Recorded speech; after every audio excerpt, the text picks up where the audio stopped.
Back to news. తనపై నమోదైన ఏసీబీతో తనకెలాంటి సంబంధం లేదన్నారు మాజీ మంత్రి విడుదల రజని. కూటమి అధికారం ఉంది కదా అని తనపై పగ సాధించాలని చూస్తున్నట్లు తెలిపారు.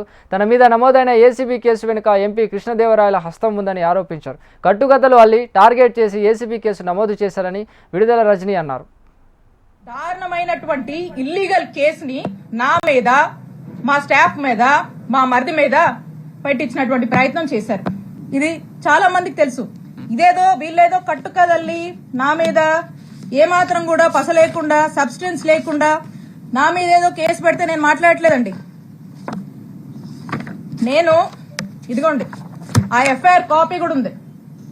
మా నంబర్ల మీద తీసినటువంటి ఎఫ్ఐఆర్ కాపీ ఇది కూడా ఉంది, ఎవిడెన్స్. అక్కడున్నటువంటి డిఎస్పీ, అక్కడున్నటువంటి సిఐ సస్పెండ్ అయ్యారు. అది అందరికీ తెలుసు.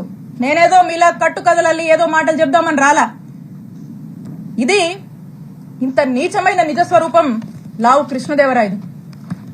అప్పుడు మా నాయకుడు అతన్ని ఏంటయ్యా కృష్ణ, ఏంది పని అని ప్రశ్నిస్తే తల దించుకున్నాడు కృష్ణదేవరాయలు. ఆ రోజున కృష్ణ గారు తల దించుకున్నారు.